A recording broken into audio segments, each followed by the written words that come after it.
Good morning, everyone. Happy Monday to you. Today is the 26th of June, 2023. Mark is continuing to read through Phillips versus the state of Missouri. One of the verses that came to me during this whole escapade of the state of Missouri terminating me was 1 Peter 4:12. Beloved, think it not strange concerning the fiery trial, that which is to try you as though some strange thing happened unto you. And it wasn't just a termination and me leaving and that was it. I then filed a federal lawsuit against the state of Missouri, and it was a 5-year court battle. It's 5 years of our lives. But God intervened for us.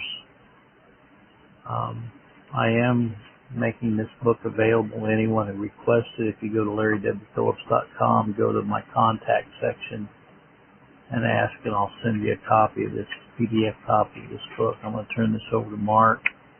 He's going to read Chapter 6 today for us.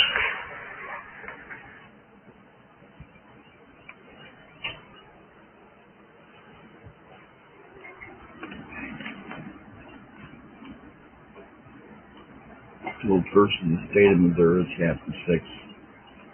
Chapter 6, the fire intensifies. Beloved, think it not strange concerning fire and trial which is to try you, as though some strange thing happened unto you. 1 Peter 4:12.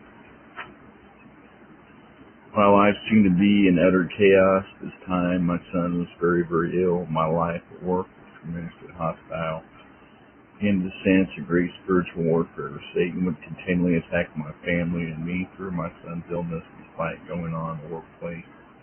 Remember, at times I wondered if God really was going to intervene for me. Many doubts plagued me. My son was in 24-hour medical care. His brain was producing massive amounts of dopamine, and neurons could not get dopamine to slow down. The amazing thing about all of this is that God did sustain my family through the whole ordeal and is still sustaining us today. But while all this was going on, I questioned God, His purposes, and the situation that was happening. I always looked forward to Sunday service at church, seeing that God's presence was very close and comforted our hearts. Prior to the drugs discovered it, from the doctors discovered a new drug that Mark seemed to be responding to. He is still permanently disabled today, but he is at home with Mom and Dad who care for him daily. We thank God for the grace that He has given us to care for Mark. We are very thankful for the program He has seen through the medication, which he will probably be taking for the rest of his life unless God chooses to heal him. All of those who read this book who know God, we ask for your prayers for our Mark. For one homosexual supervisor who put out the AIDS pornographic brochure began to lash out at me verbally and in many other ways. He began to do everything he could to bring the whole agency against me. I was to learn much later in court depositions that he had called meetings where a voodoo doll was named Larry Phillips and curses were put on this doll by sticking pins in the doll. There's a copy machine back in his department that my department shared with him. One day I was back using the copy machine. The supervisor lost it and called my supervisor. The supervisor and said that he wanted me out of his department now. I also began to find my personal space invaded by this same supervisor on numerous occasions. Many times I would go to my work area in my desk and find the supervisor sitting at my desk. On one occasion I came back for lunch and found a live soaked with sunflower seeds in my work area. I'll never forget the way the supervisor on one occasion came to my work area smacking a baseball bat in his hand. He was wearing a dog collar, leather vest, leather pants. I guess he thought he could intimidate me into being quiet about what was going on. I was made aware of an important organization about this time. The organization was American Center for Law and Justice. This organization's mission is to protect Christians from discrimination in the workplace and received a booklet from this organization outlining how to properly document discrimination in the workplace. I had no idea that later this organization would be my counsel that would win a federal lawsuit against the state of Missouri Division of Family Services for discrimination against me because of my religious beliefs. I began documenting incidents of blatant discrimination against me. The way to do this was making daily annotations in my calendar. I also contacted the EEOC to find the proper method of filing a complaint. The investigator came out from the EEOC, also registered a complaint against the homosexual supervisor who had been harassing me. Things were getting progressively worse after Congresswoman came to my defense by even contacting the Director of the Division of Family Services. I found myself being transferred to another office. Knew I could no longer retain my current position. I now found myself in the Office of Investigations of Child Abuse. My second supervisor made it clear the first day that she was a very good friend of the homosexual supervisor. So I knew from the outset there would probably be no change from the retaliation that I had been experiencing. One day I went to my desk and found the hotline report regarding the same listing of foster parents that I had been taking objection to being licensed a year prior. I now went to the home to find two girls, a 9-year-old and an 11-year-old. The 9-year-old expressed fear of being in the home because of what was going on in the home. I documented everything this girl told me and turned in the report to my supervisor. She was furious and called me into her office. She stated that a foster parent's sexual orientation should not cause any concern of a foster child. To take this out of my report, I refused to do so. Consequently, the retaliation began in many forms. I had decided whether I was going to begin the master's program at the University of Kansas.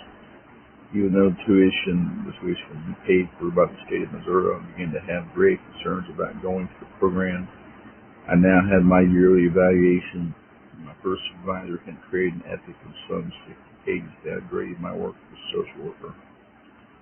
Later, the federal judge would state in her opinion that Larry Phillips suffered persecution because of religious beliefs. Never had derogatory evaluation been so long as a social worker in the agency. If I went forward with my education plans to go through the state-sponsored master's program,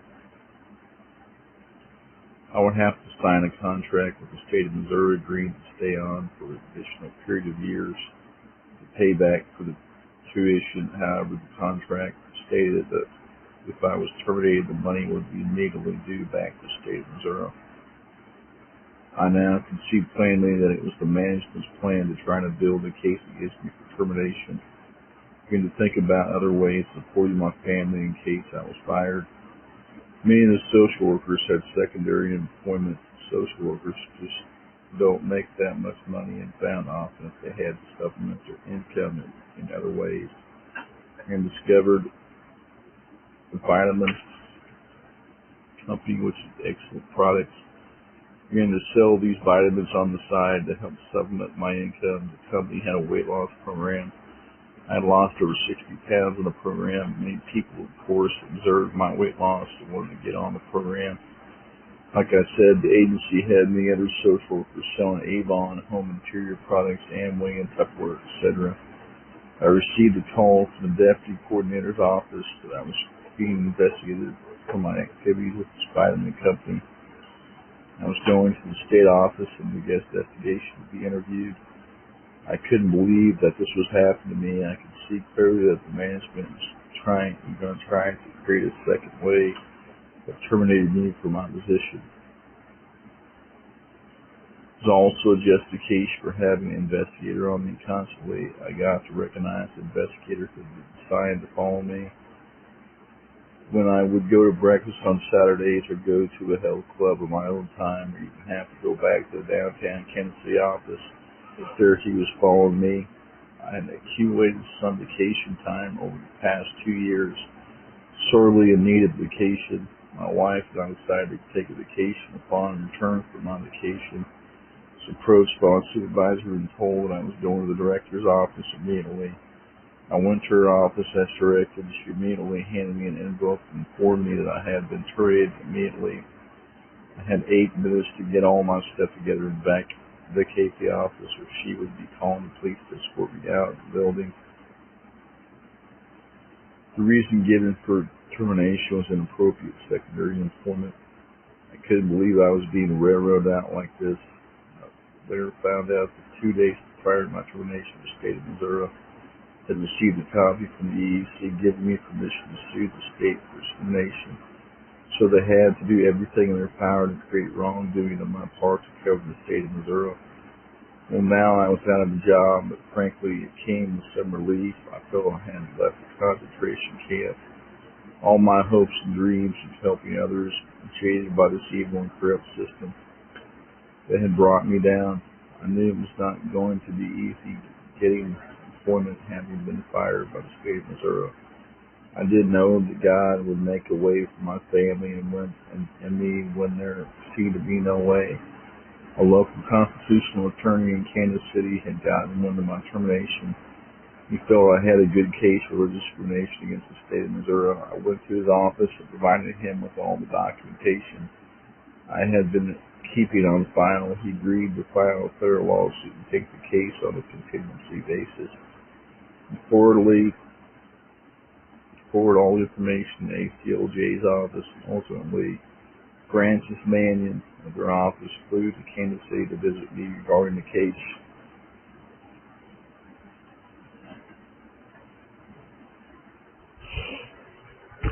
Well, thank you, Mark, for reading that, and tomorrow we'll continue in Chapter 7. As Mark reads through this, that's been 25 years ago, but it's just like it was yesterday.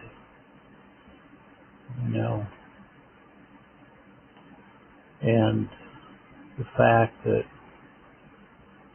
I was banned for 24 hours on Truth Social, who says that the liberty is amazing, being Jay Secular was the one who represented me on this case.